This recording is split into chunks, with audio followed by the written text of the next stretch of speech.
Esta historia la componemos esta persona y yo, esta persona emprendedora y yo. Queremos narrarte durante una serie de capítulos que vas a poder disfrutar, pues la visión, ¿no? Desde un punto de vista como si fuera una película, un libro, el formato ya lo crearás tú en tu cabeza, pero que busques, ¿no?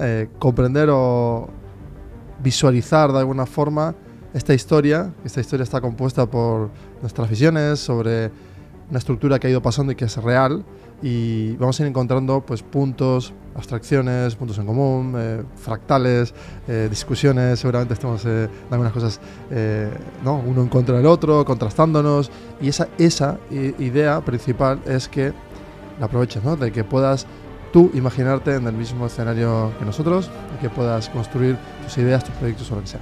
Ahí vamos. Bueno. Hola, Elvio. Hello. Bueno, ¿qué hicimos? O sea, este capítulo 1, o sea, la llamada al emprendimiento. O sea, dijimos, ¿no? O sea, ¿por qué emprender? Y esta chispa como inicial en el contexto. O sea, claro, ¿cuál fue tu primer contexto, por ejemplo? Ese primer momento en el que hubo la primera llamada. La incomodidad. ¿En algún momento lo recuerdas así como Sí. una peli o algo? Sí.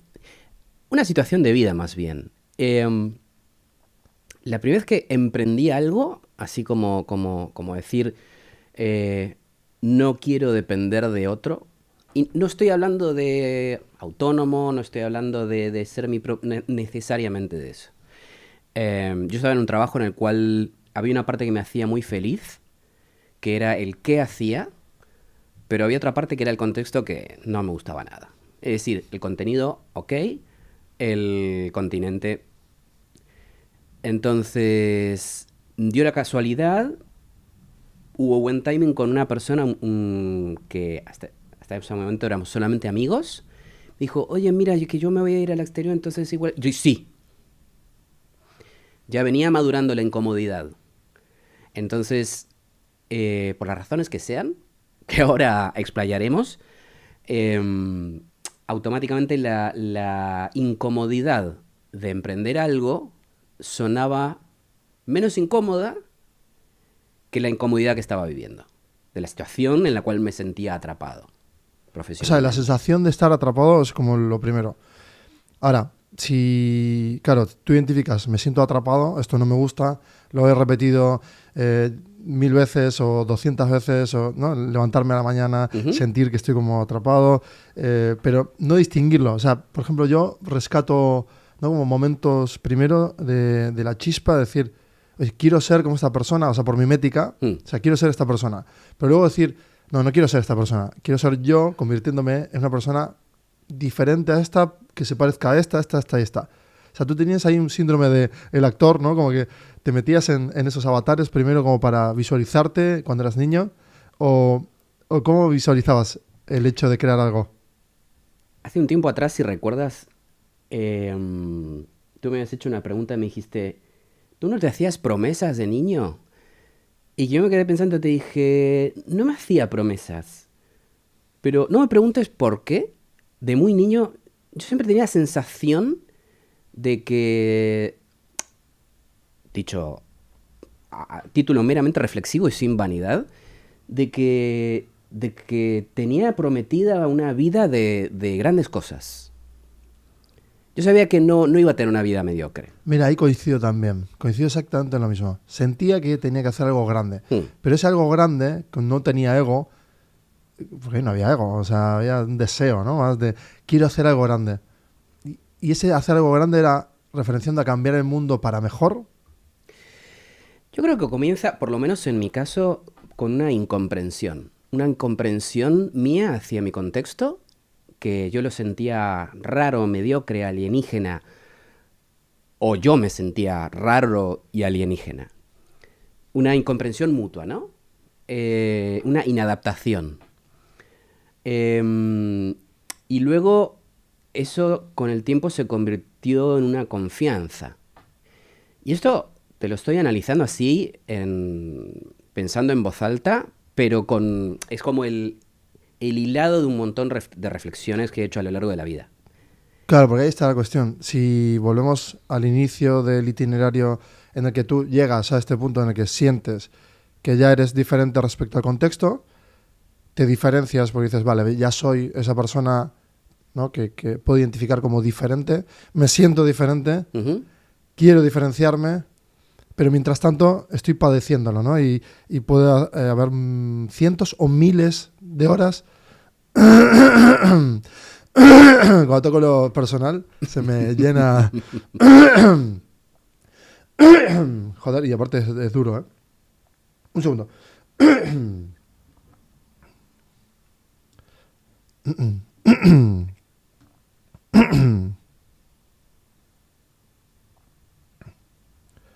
O sea, recuerdo que entonces para llegar a ese itinerario que estás diciendo tú de, ¿no? De comprender que tú ya eres o estás fuera de ese contexto, al principio, ¿no? Dices, joder, no me entiende nadie. Luego, yo no entiendo a los demás. O sea, Exacto. ¿qué es esto? ¿Por qué la gente es así o por qué yo soy así? Los conflictos. Claro, pero todas esas preguntas son derivas, ¿no? Primero mentales, que nadie está viendo. La gente te ve sonriendo, tal, es un niño, pues Ujú. te desarrollas, todo el mundo habla contigo, tú contestas. Una especie de Instagram, ¿no? Superficial. Pero tú, dentro, estás teniendo ahí, pues, una especie de odisea interna, un viaje homérico gigante Ujú. y que dura miles y miles de horas y estás en la cama mirando el techo o caminando o sintiendo que la rutina no tiene ningún sentido, que por qué hay rutinas, que por qué no. Quiero esa parte de incomprensión. ¿Cuánto dura? Porque dura años.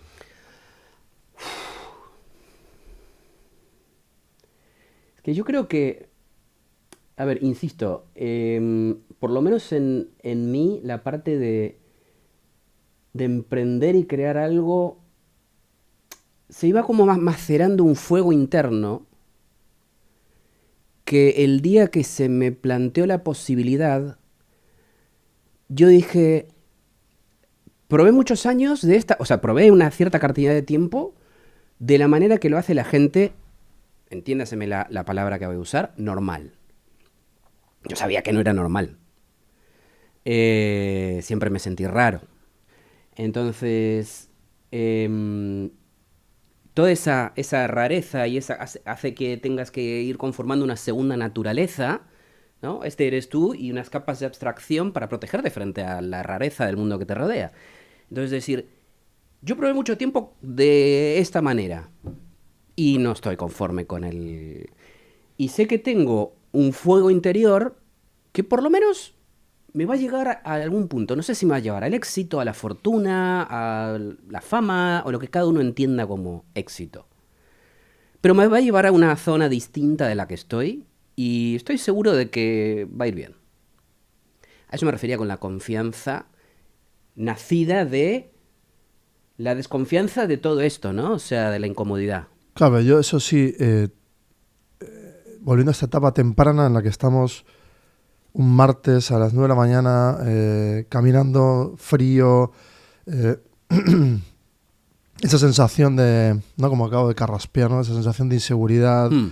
de estoy muy dentro mío, no estoy hablando con nadie, lo que me está pasando ahora mismo, porque me estoy como mimetizando con Hmm. mi niño, en el que ves como mi cuerpo Sí. está reaccionando y estoy ahí, ¿no? Mirando el árbol y las hojas moverse y esa rareza traducida en miles y miles de momentos y en tu mente de combinaciones de esos momentos.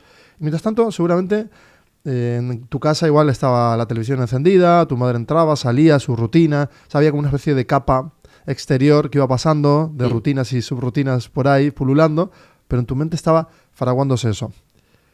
Esa seguridad yo no creo que ahí estaba. O sea, ¿tú crees que en ese momento estaba esa seguridad de yo No, no, voy a no. ser...? No, no, no. Claro que no, claro. No, siempre fue inconformidad y como... ¿Sabes? Hay un término en inglés que a mí me creo que tiene incluso un sonido que creo que encaja mucho, que es el misfit, el inadaptado, ¿no? Pero que claro, por las razones que sean, porque ya luego la epopeya personal, familiar de cada uno, Que pero influye mucho. influye mucho. O sea, el inadaptado que se ha tenido que adaptar, por las razones que sean. Eh, el clic de traducir eso en confianza y en seguridad, por lo menos en mi caso, fue el día que alguien vino y me dijo, oye, ¿hacemos esto? Yo te propongo un camino distinto al que vienes haciendo. Pero eso sucedió al de muchos años Sí, de ese niño. sí. Entonces, en esas chispas intermedias en las que... No, porque ya sabemos que va a llegar ese momento en el que va a haber una persona que va a soltar ahí un argumento que nos va, vamos a decir, hostia, sí, quiero ir por aquí. Sí. Porque es el justo, ¿no? La rareza. Acabo de identificar todo el checklist de las rarezas y esa persona está totalmente, ¿no? Haciendo, ¿no? Como esos matches en tu mente. Pero durante todos estos miles de horas en el que ibas en un, yo qué sé, pues antes de tener coche, pues ibas en un autobús, en el autobús, ibas con compañeros o no, ibas con vecinos o no, con gente que no conocías, la ciudad. O sea, todo ese contexto,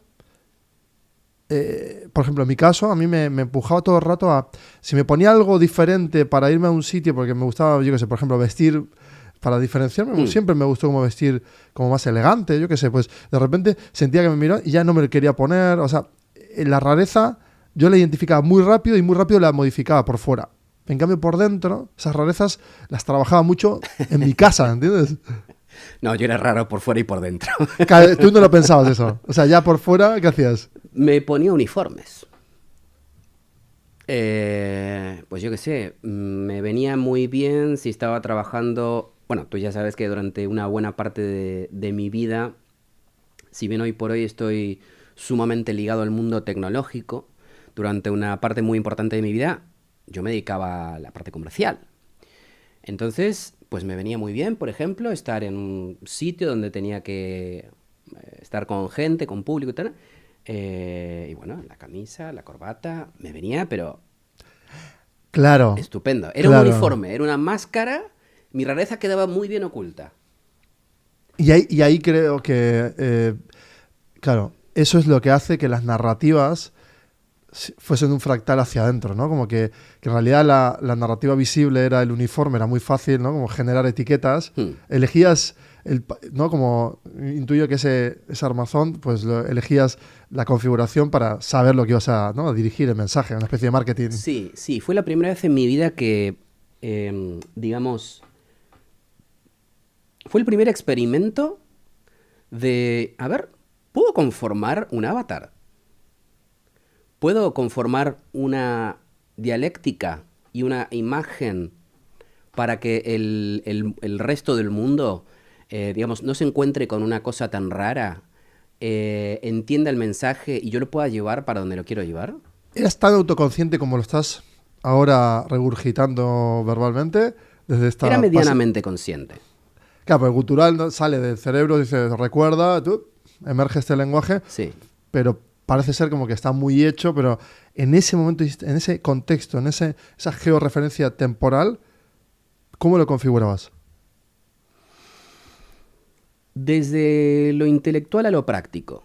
Como trabajaba muchas horas, o sea, el rol requería que estuviera muchas horas trabajando en esta función, yo luego ocupaba mi tiempo libre en leer, bueno, es porque leer era un poco mi manera de absorber conocimiento de toda la vida, de la literatura y tal. Entonces, leía sobre el tema, reflexionaba y luego hacía experimentos. Una de las cosas bonitas que tiene la profesión comercial es que te da revancha todo el tiempo. Haces un experimento, sobre todo cuando estás expuesto a una alta cantidad de clientes, ¿no? Esos roles comerciales en los cuales no es que tú tienes que hacer mucho research, buscar no sé qué tal, y luego tienes igual 2 o 3 reuniones a la semana. No. Era un rol en el cual, estaba en una especie de, vamos a decir, de tienda de tecnología y tal. Entonces todo el rato estaba en contacto con gente. Entonces tenía muchas ocasiones de hacer experimentos. Y fallar y aprender, y fallar y aprender. E ir destilando toda esa parte teórica que había ido absorbiendo de terceros, que sabían más que yo, a ponerlo en la práctica y a ir destilando mi avatar. Entonces, claro, no era... Respondiendo a tu pregunta, yo no era tan consciente de que estaba construyendo un avatar. Era mitad mecanismo de defensa, mitad herramienta laboral. Claro, pero ahí sí que estás ya estudiando, autoaprendiendo, Sí. estás tomando decisiones lógicas para refinar el avatar. Entonces, ya ahí hay un rasgo claro de... Es como, digamos, de la pieza número 1 de esa configuración founder, ¿no? En el que Ujú. hay que tener, ¿no? esa capacidad de ensayo en baja fidelidad, analizar. Y eso lo hacías sin que nadie te hable, ni Intuitivamente. claro, tú intuitivamente. Por eso, volviendo a esa fase inicial de la chispa, o sea, por ejemplo, yo tuve miles de chispas, o sea, miles de momentos en los que, yo quisiera hacer esto, no, quisiera hacer esto, no, quisiera hacer esto, no. Era como, de niño era todo el rato, quiero hacer esto, no, pero no quería como encorsetarme en nada. Ujú. Entonces era una especie de mundo interior, como muy, ¿no? Una mucha recurrencia en eso de dónde estoy, buscándome, como una especie de sonda, buscándome. Y luego preguntándome también qué propósito tengo, porque el propósito, ¿cómo se puede definir el propósito de una persona? Eso es algo todo el rato, ¿no? Buscando esa chispa de dentro. Pero siempre, o sea, he tenido algo como, o sea, como el no mirar para atrás y decir, uy, he fracasado, qué mal, o esto lo he hecho mal. O sea, como que no paraba nunca a mirar, es decir, simplemente iba aprendiendo y Ya. y ya está. Bueno, a mí me persiguió bastante más el síndrome del impostor. Digamos, en las etapas de... ¿Sabes? Curiosamente, cuando menos me ha perseguido siempre el síndrome del impostor, cuando he emprendido, cuando he tenido mis propios proyectos. Me perseguía más el síndrome del impostor cuando estaba trabajando en un esquema más tradicional de ser empleado de alguien Claro, y para trabajar en una otros. compañía. Tal cual. Porque ahí volvían a entrar en juego la inadecuación, saber si estoy dando la talla, el perfeccionismo. Y como soy una persona 90 y mucho por ciento autodidacta, Sí, sí. entonces como que peor aún, ¿no? Entonces también ahí yo por mi forma de ser siempre he sobrecompensado estudiando más, investigando más, haciendo más experimentos, esforzándome más. Sí, como si el mundo estuviese absolutamente etiquetado y certificado, Sí, y tú al no certificarte, seguramente huyendo siendo esa rareza de no poder encajar y tener esas certificaciones y demás, tú te autodefines aumentando sobre aumentando tus exactamente. capacidades, ¿no? Exactamente. Bueno, tú lo sabes, yo, o sea, y aquí abro una circunstancia personal, o sea, yo hoy por hoy soy el directivo de una empresa altamente tecnológica, trabajando con inteligencia artificial, y esto lo hemos dicho un poco en broma muchas veces. Yo no tengo formación universitaria y curiosamente, ni siquiera por circunstancias burocráticas puedo demostrar que he terminado la escuela secundaria. No jodas, sí que eso también me encanta eso, ¿eh? Que la he terminado Sí, y sí, con sí. muy buenas calificaciones, Sí, sí, sí. pero hoy por hoy ni siquiera lo puedo demostrar. Claro, ¿sabes qué otro día estaba pensando también? Esa parte de certificaciones. Si una persona te dice que es, tú no vas o sea, es, y ya está. Hmm. ¿No? Si lo demuestra con hechos, es. Claro, obviamente un médico no va a poder decir No, soy. claro. Hay unas ciencias, unos skill duros y demás, pero resulta que en el mundo del emprendimiento tenemos como esa suerte también de poder, esa rareza, desplegarla, ¿no? Desplegarla buscándonos, construyéndonos. En realidad es como una especie de huella dactilar única, en la que Sí, tú vas a ser único e irrepetible, al igual que yo en un equipo, por toda esta cantidad de circunstancias y rarezas. Porque tú tienes un alto componente de capa de abstracción, por ejemplo, muy, ¿no? De filosófica, artística, analítica, desde el punto de literaria. vista, eso es, analítica, literaria, desde el punto de vista más abstracto. Hmm. Y luego, por otro lado, te encanta la arquitectura, el diseño de diagramar absolutamente todos los flujos, comprender la lógica de todas las funciones que hay detrás y es una capa de abstracción, pero desde el punto de vista más, ¿no? Duro, en la composición de una realidad, que es un producto o Sí, no, sí, o una empresa. sí. Yo Pero en creo el que, futuro puede ser una institución, lo que sea. mira, ahí podemos matizar sobre una tercer componente, creo yo, del mundo sobre el que estamos hablando, que es la curiosidad. Los múltiples intereses. Tú me decías hace un rato, yo cuando era chico, cuando era niño, pues decía, no, y esto quiero hacer esto, quiero hacer esto, tenías múltiples intereses, seguramente, o bueno, posiblemente te ocurría que cuando tenías que pensar en una carrera universitaria o similar, no sabías Lloraba qué por hacer. dentro. Tres cuartos de lo mismo.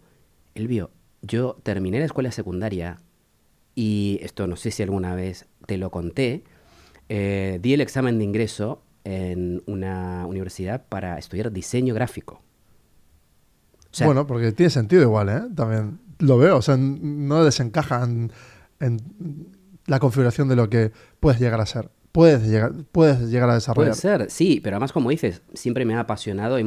Tú y yo hemos tenido múltiples conversaciones sobre, pues yo qué sé, sobre arquitectura urbanística, sobre antropología, sobre sociología. Em, entonces, sí, los intereses son múltiples.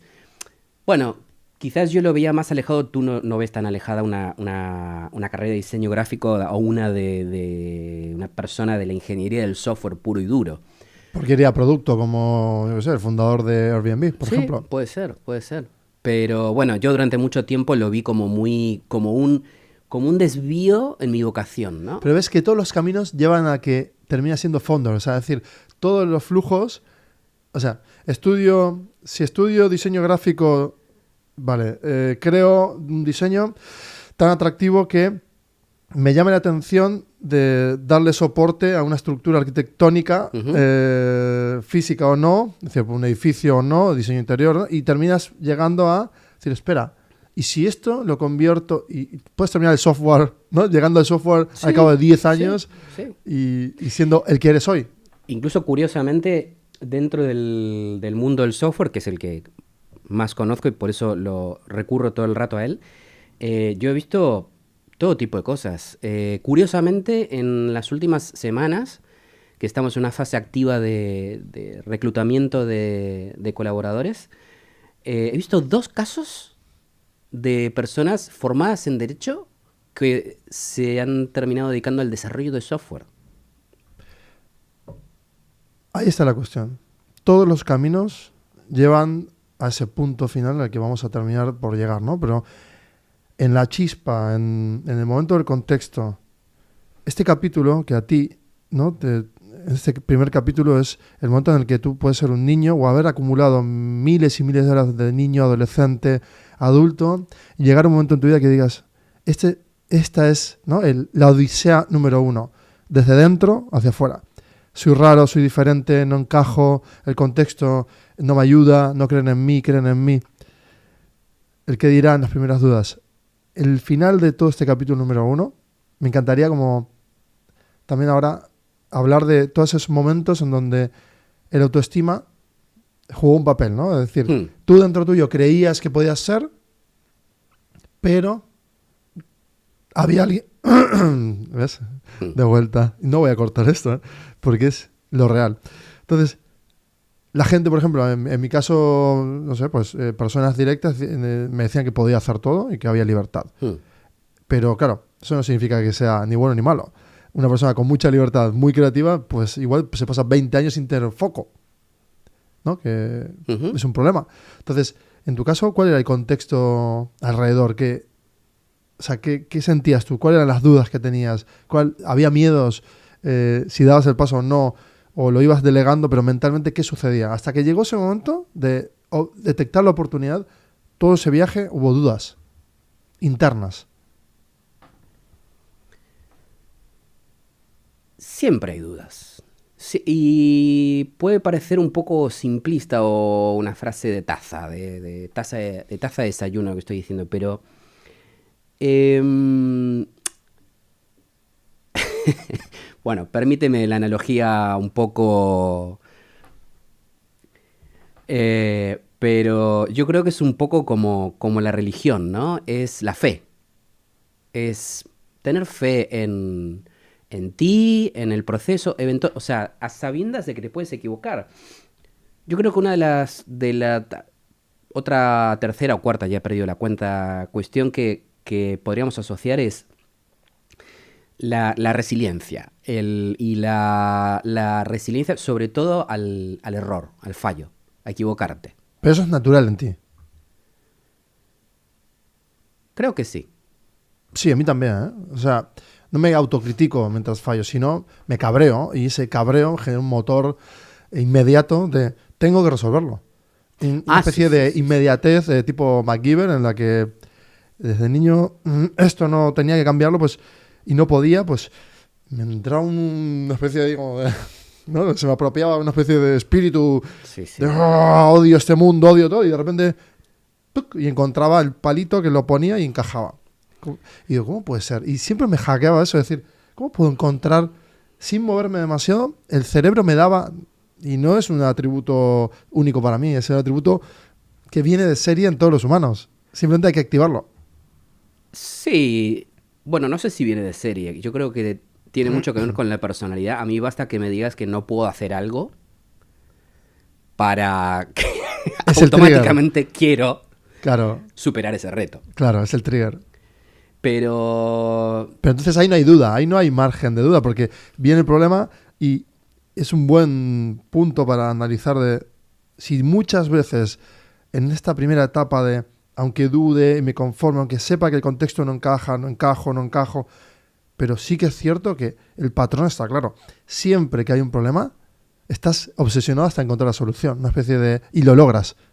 En el 98% de las veces. viéndolo desde ese punto de vista, me preguntabas hace un momento si era innato, pues viéndolo desde ese punto de vista, sí. Porque si sumas esa condición de este reto o sea, este reto yo lo supero por, o sea, sí o sí, más la curiosidad, más la inconformidad, hombre, El resultado es resiliente conseguirlo. sí, exactamente, pero además sí o sí tienes que desarrollar una resiliencia y una tolerancia al fallo enorme. Pero ahí no está el foco en la resiliencia y en la tolerancia del fallo, sino ese resultado que podemos ver a posteriori. Claro, Pero te enfocas en claro, es el foco.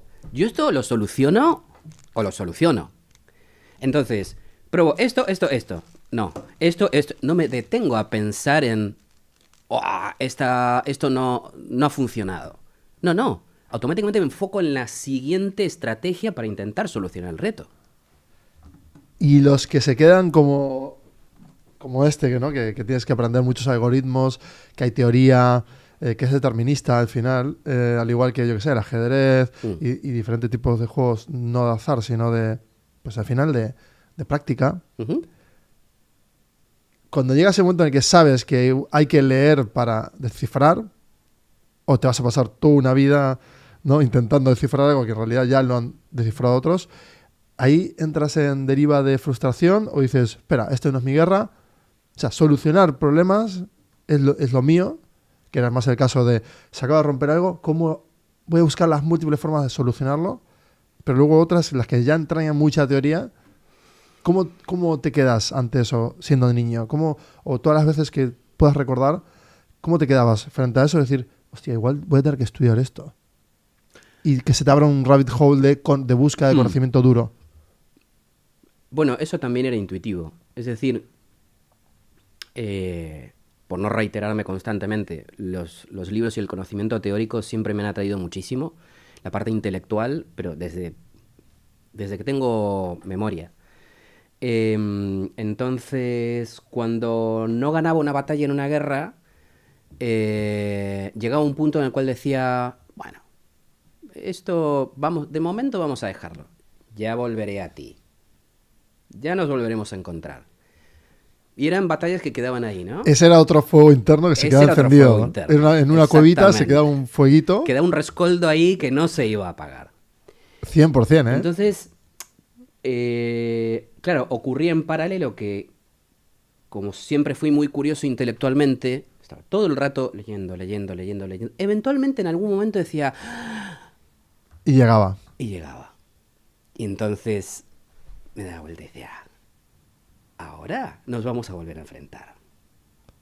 Entonces esa preparación no era un acto consciente de me has ganado, me frustro, me enojo. No, era intuitivamente, insisto, En esas etapas no lo tenía. Hoy por hoy igual ya tenemos más naturalizadas ciertas cosas y hacemos esas cuestiones las hacemos como más conscientes, ¿no? O sea, incluso conocerte. Entonces, pero en esos momentos era, esta batalla ahora la voy a dejar. Y me voy a seguir preparando como vengo haciendo desde siempre y en algún momento volveré. Sí, a mí ahí, en ese caso, dejar ese trozo irresoluto era un proceso que estaba como en paralelo. Entonces, claro, es algo que siempre me hackea, incluso hasta hoy me molesta, de que no, o sea, que todos mis procesos, no sé, no son visibles, tú no los puedes ver. Entonces, yo llego, me levanto, nos abrazamos, intuimos que tenemos la misma energía, que estamos en el mismo mood, y yo tengo mis 40 procesos, 200 ahí irresolutos que iré resolviendo poco a poco, que es mi batalla, ¿no? Mi roadmap de batallas internas, pero no las ves tú. Entonces, al no verlas, yo sí las tengo que mantener vivas en mi mente, es decir, ahí flotando, y no tenía, por ejemplo, el soporte de escribir, que lo empecé a utilizar con 8 años, pero con 5, con 3, con 7, con 6, igual dibujaba y empezaba a ver las cosas que estaban pasando en mi cabeza, sí que las sueños, yo volcaba, por ejemplo, dibujaba sueños, porque tenía muchos sueños, que eran muchos recuerdos de muy bebé, muy pequeñito, y luego otros que sigo sin explicármelos, pero los dibujaba, ¿no? Como hacía mis dibujos, lo que veía, lo que pasaba. Y empezaba como a autointerpretarme. Esa capacidad de autointerpretarte y de ser consciente de las batallitas que van quedando en tu mente. ¿Cuándo, de verdad, cuándo empezó a estar, ¿no?, visible en tu mente?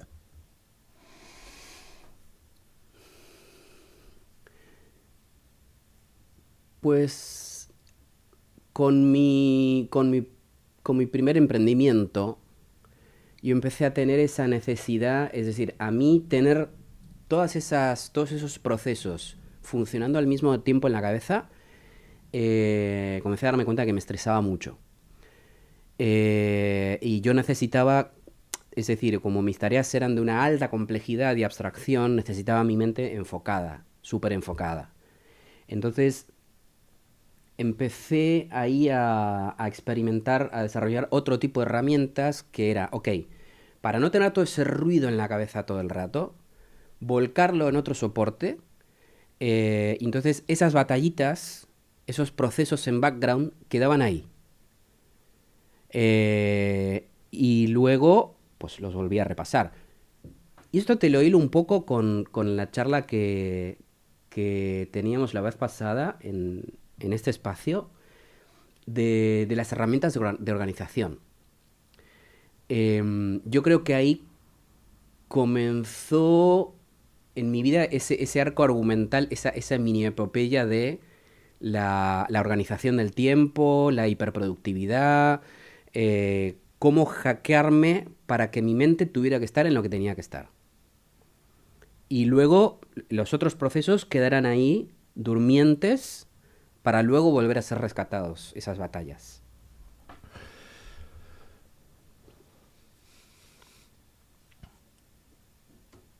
Sí, pero esas herramientas han ido apareciendo según exportabas, van apareciendo, las vas viendo, pero no era tan consciente. Yo, por ejemplo, me escribía mis haikus o aforismos o cosas que ni entendía de por qué las escribía y decía que soy ahora artista y tal. Bueno, y todo el rato como buscando, ¿no?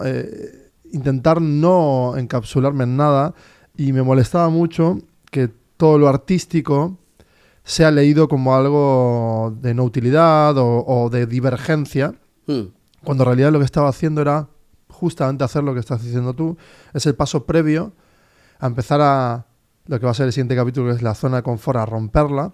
Pero toda esa parte anterior, y ni siquiera hemos llegado todavía al momento de tener herramientas para autoordenarnos.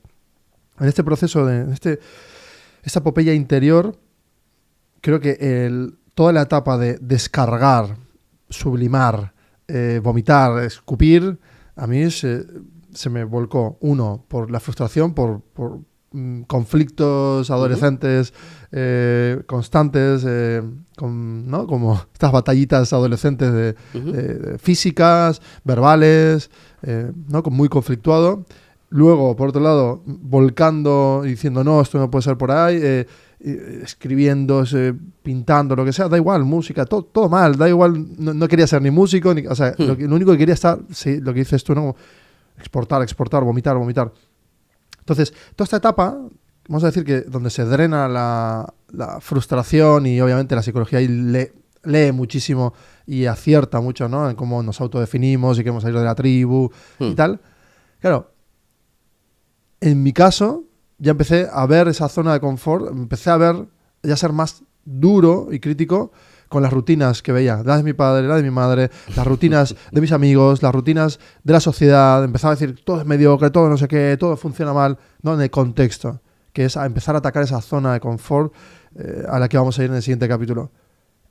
Tú, en el momento antes de llegar a eso, en este momento en el que estás drenando, ¿qué hiciste? ¿Escribías? ¿Pintabas? ¿Qué hacías? ¿Cómo sublimabas o te quitabas esa frustración? En el momento que te estoy describiendo, de comenzar a buscar mis herramientas y que, bueno, estaba emprendiendo, era nuevamente una manera, una mezcla entre un mecanismo de defensa frente a la cantidad de inputs y una herramienta laboral.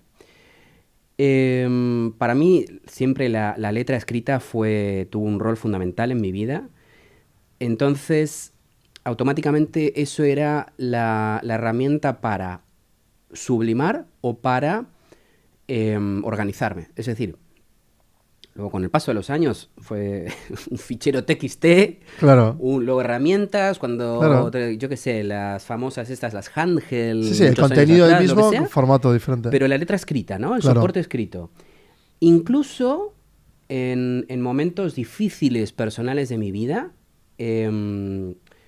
como esa especie de escritura automática, ¿no? O sea, el soporte papel, pero de escribir a todo lo que te diera la mano y sin censurar, y bla, bla, bla, bla, bla, y vomitar y descubrir cosas en eso y tal, que es un muy buen ejercicio, por cierto. Absolutamente. Para quien no lo haya probado, bueno, a ver, quien no haya probado también puede ser un psicólogo, puede ser lo que sea.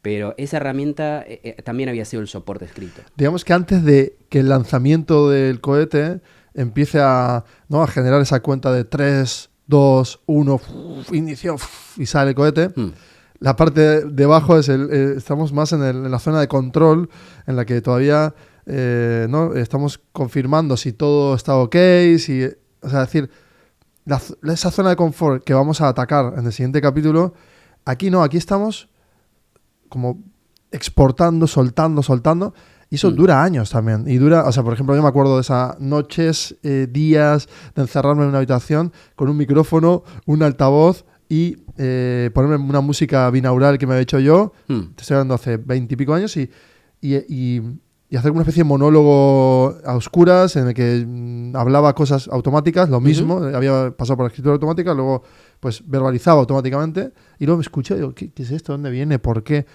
Pero me entretenía a mí mismo y jugaba. O sea, la palabra jugar sería, ¿no? Como, o sea, eliminar la frustración vía intentar visualizar qué está pasando sin ordenarlo de la forma que sea, ¿no? Sí, porque si no te explota la cabeza. O sea, ahí quiero llegar. O sea, es hacer un volcado de toda esa información porque si no es que es insalubre, porque bueno, no sé, era insalubre para mí, por lo que me relatas era insalubre para ti, entonces necesitabas sacarlo. Bueno, y eso también conforma el fuego. Sí, lo configura. Digamos que es un fuego que empieza a hacer una chispa hacia afuera, ¿no? Si el fuego estuviese hacia adentro apuntando hacia abajo todo el rato, te quemas. Te quemas. Entonces lo vas quitando y lo vas dando vuelta. Sí. Y empieza a crearse la primera llamita. Entonces, claro, el trabajo empieza a ser, ahora tengo mucho trabajo hacia afuera. Claro, hacia adentro igual tengo desde los 3 años, 2 años, hasta hoy que tengo 20, 22, empiezo a darme cuenta que el fuego lo tengo que llevar hacia afuera. Y siguiendo con la metáfora, te aprendes a hacerte amigo de ese fuego. Que en lugar de quemarte a ti, dices, como en el Paleolítico, ¿no? Que en lugar de le tengo miedo al fuego porque me quema, me mata, me no sé qué, dices, pero espera, que ahora este fuego yo lo puedo usar para cocinar la carne, para tener calor, para calentarme cuando hace frío, para tener luz cuando hay oscuridad. Es decir, todas esas capacidades múltiples, esos análisis, todo empieza como a emerger hacia afuera. Pero claro, spoiler, no lo vamos a controlar nunca. La máquina Pero lo puedes... la tenemos que estar dominando Sí, constantemente. exactamente. Lo puedes, digamos, domar y transformar en una herramienta. Vale, pero desde la perspectiva de hoy, Desde la perspectiva de hoy. claro, pero Pero ha quemado. volvamos ahora está quemando, estamos en esta Exacto. etapa número 1 de la Odisea, Sí. en la que ahora estamos hirviendo por dentro, soltando, soltando. Entonces no tenemos nada claro, no hay un plan claro, no hay una estrategia clara. Lo importante y el main en este capítulo de la Odisea es volcar, hasta que un día llegará en el que ya sientes que lo has volcado absolutamente todo. ¿Cuándo crees que Uf. fue ese momento en el que ya vale, ya No sé he si ha logrado llegado, soltarlo? No sé si ha llegado. No sé si ha llegado el momento de decir, ya he soltado todo. Entonces lo que vino es las primeras, ¿no? Cuando tú ya empiezas a sentir que vas soltando, empiezas a mirar hacia afuera y ahí empieza el contexto en el que al principio era yo no encajo, es raro, tal, empiezas a criticarlo, ¿no? Yo siento que el primer paso para ir al siguiente capítulo es cuando empecé a darme cuenta que el contexto lo quería analizar de forma racional y empezar a no estar de acuerdo o estar de acuerdo con cosas. Es decir, empecé a como hacer un foco observador. Empecé a ser un observador constante. Sí, sí. Pasamos al segundo capítulo entonces. Venga, ¿Estás de acuerdo? estoy de acuerdo. Por terminar este capítulo, ¿qué sensación de toda esa etapa de ruido, inconformismo, de esa llama interior, de intentar comprenderte a ti mismo, esa chispa, qué rescatas? De todo ese proceso, ¿qué te recomendarías a ti mismo en ese momento? Es que la respuesta... Escucharte a ti mismo, escuchar a tu cuerpo. Durante muchos años de mi vida, la sensación física es una cosa acá, aquí, en el pecho, que yo interpretaba como una angustia existencial, y era incomodidad, y era una pasión que estaba contenida, era un fuego que me estaba quemando a mí. Qué hermoso y muy, muy cierto. Muy cierto. Todas las biografías que soy un obsesivo, ¿no? de ver biografías desde niño, pero hasta ayer mismo vi una de alguien que no quiere morir y Johnson y está como luchando por no morir y tiene toda una terapia génica, bueno, un montón de herramientas que utiliza para su obsesión, llevarla a un extremo y poder darle a la humanidad pues la posibilidad de avanzar más rápido en no morir. Uh-huh. Y en realidad todo esto viene de un trauma muy concreto, de algo muy encapsulado que venía desde niño. Pero esa llama, él ya con 47 años termina por florecer y todos los traumas anteriores los cuenta, los narra, que algo me encantó, pues a honestidad intelectual, la misma que estás teniendo tú ahora y yo. Y lo que acabas de decir es clave para la etapa número 1 de la Odisea. Es decir, toda esta incomodidad, toda esta frustración, toda esta sensación de que no vales para nada o vales para todo, dentro tuyo vales para todo, pero fuera vales para nada porque no encajas, va a ir teniendo encaje, pero hay que tener mucha paciencia, porque todavía ni siquiera hemos salido de la zona de confort. Recién estamos saliendo de aquí dentro. Sí. Escucharse. Espero que este capítulo te deje esa sensación que tengo yo de sentir, ¿no? Como nos sentimos los homínidos cuando nos sentimos reflejados y nos hace sentir bien. Por algo somos ¿no? hermanos de la vida tú y yo. Uh-huh. Y es eso, ¿no? Es que espero que tú, ¿no? Punto de observación, te hayas sumergido y puedas volver a ver este capítulo, incluso si quieres, desde la perspectiva de esa etapa número 1 de tu Odisea, en la que recuerdes todas esas miles de horas, esos miles de momentos que sentías que no encajabas y que tenías un nudo gordiano dentro, que era tu pasión sobre algo que igual no le identificas como una pasión y lo que único estás viendo es esos traumas, contextuales o ambientales que te están trabando, o esas, ¿no? Todo ese contexto que te dicen gente que puedes o que no puedes, que te han dado libertad o que no te quedes con eso. Seguramente, lo que te ha dicho Manu, es ese nudo gordiano es un conjunto de elementos que todavía ni siquiera has podido ni interpretar, que ya irás haciéndolo, que vienen, ¿no? de ese corazón, de un apasionamiento no abierto, no florecido. Entonces, de toda esta etapa, analizar todo el contexto limitante o no limitante es importante. Incluso no habiendo tenido limitaciones, también pudo haber sido un problema para que no se encienda ese fuego interior, toda esa llama apasionada que seguramente tienes. Espero que, de verdad, honestamente, entres en analizarlo todo esto, viajarlo, crear narraciones internas para disfrutarlo. Vamos a poner el siguiente capítulo antes. Y el deseo de que, spoiler alert, porque me estoy avanzando 1 o 2 capítulos, que este espacio por lo menos te sirva para que al menos te sientas un poco menos solo. Muy bonito. Es bonito todo esto. Sí. ¿Cómo te sientes? Muy bien. Muy fluido. Sí, yo también. Me siento como emocionado y contento. Seguimos.